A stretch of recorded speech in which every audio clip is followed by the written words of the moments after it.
Video. তবে এটাকে অনেকেই বলে দুধরাজ। সাপটা খুব সুন্দর ভাইয়া, গায়ের দুধ সাপে খায় না? যে খায় কথা বলেন, গালি দেন। ভাইয়া আপনি পরে তোলেন ছবিটা, আচ্ছা ঠিক আছে।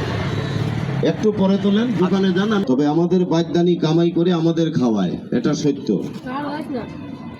বাদ্যার যেদিন বিয়া হয়, বাদ্যা উঠে গাছে ডাল ফুলে যাবে, আপনারা কেউ হাসবেন না। এটা মাটিতে সারি করে ছবি তোলেন। জি এই যে, ধন্যবাদ। এটা দিনে থাকে গাছে, পাখির বাচ্চা খায়। সাংবাদিক হলে তো আরো ভালো। ভিডিও ব্লগ জি, এটাই সেই সাপ, এই গাছে থাকে। তবে আপনারা যদি সাপ মারেন, একটা দুইটা বাড়ি মেরে সাপকে ছেড়ে দিবেন না। সাপের মাথায় মারবেন, পিঠে মারবেন, সারা দেহ মারা যাবে। সাপের লেজ কি সহজে মরবে? যে না,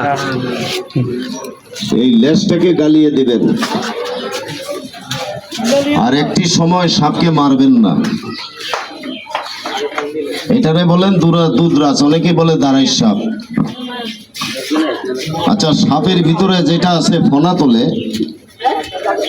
ফনা উঠিয়ে নাচে, ওইটারে কি সাপ বলেন? পানক সাপ। এই যে দেখেন।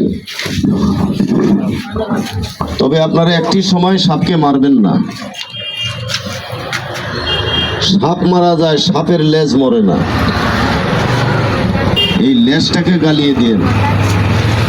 অনেকেই সাপ মেরে সাপের লেজ ধরে ঘোরায়, মোরা সাপ নিয়ে রাস্তায় ফেলে দেয়। এমন লোক নাই? আছে। কাটলে সর্বপ্রথম কি কাজ করতে হয়? বিনবাসি বাজিয়ে কাল করে পরীক্ষা করলাম কাঁচা শ্মশানের পারে। যে ছেলেটারে কামড়ে মারছে হিন্দু ছেলে, এই যে দেখেন, হিন্দু গ্রাম নাই, শ্মশানের পার।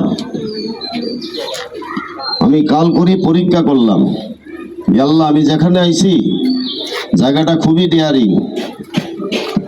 কাঁচের গ্লাসে পানি নিয়ে উত্তর দক্ষিণ পূর্ব পশ্চিম বন্দনা করে কাঁচের গ্লাসে যখনই করে দিলাম, দেখলাম যে এই জায়গার ভিতরে একটা না দুইটা সাপ আছে। একটা আছে পাহারাদার, ধরা পড়ে গেল করি পরীক্ষায়। এই যে একটা আছে এলাকার পাহারাদার, যুগ যুগ ধরে বসবাস করে কিন্তু কারো ক্ষতি করে না। এমন সাপ নাই বাবা? আছে। এই যে